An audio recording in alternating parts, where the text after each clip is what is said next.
Iron Age era mummy preserved in book still has undigested last meal. The man died more than 2,000 years ago. A re-examination of the last meal of an early Iron Age Denmark bog body called Tollund Man has revealed new details about his final hours.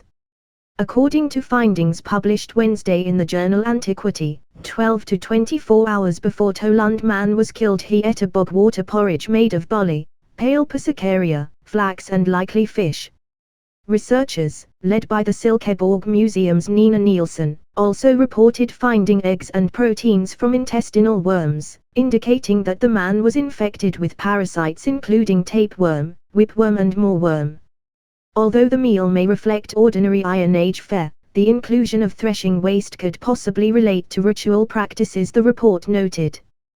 This reanalysis illustrates that new techniques can throw fresh light on old questions and contribute to understanding life and death in the Danish early Iron Age.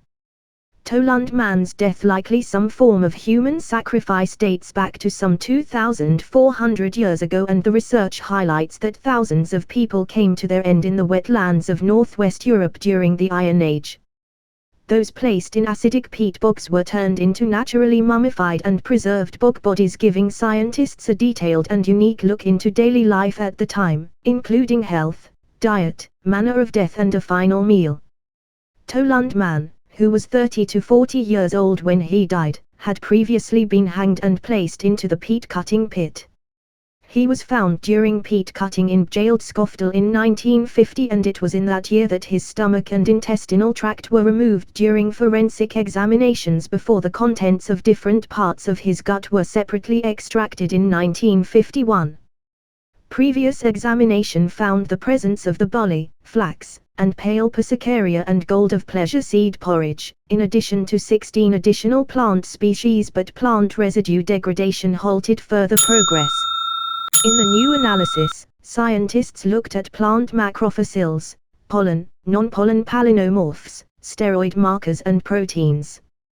To gain the most information from the gut content, we decided to analyze the plant macrofossils, pollen, non-pollen palynomorphs, NPPs, lipids/steroid markers and proteins.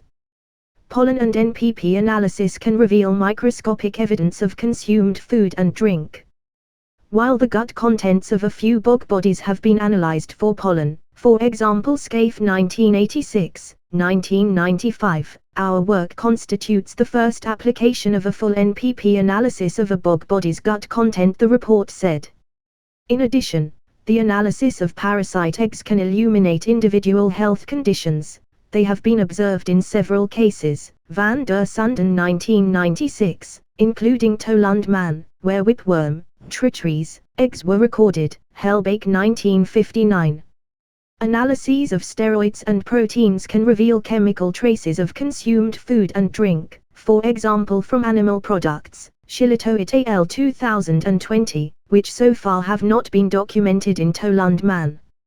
Nutritionally, the scientists concluded that Tollund Man's final meal showed no evidence of a severe food shortage. And lastly, they noted that the presence of a tapeworm infection indicated that Tollund Man had previously consumed raw or undercooked meat infected with tapeworm cysts.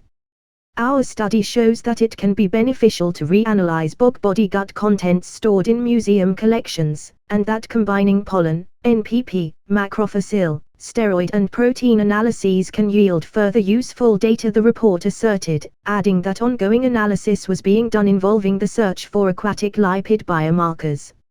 Our quantification and identification of the different ingredients in Tollund Man's last meal at a new level of detail can be used for comparison in future projects. Future improved residue analyses will undoubtedly add further detail concerning the gut contents, diet and, perhaps, manner of death of Northern European bog bodies, and hence contribute to our understanding of life in the Danish early Iron Age, the researchers said.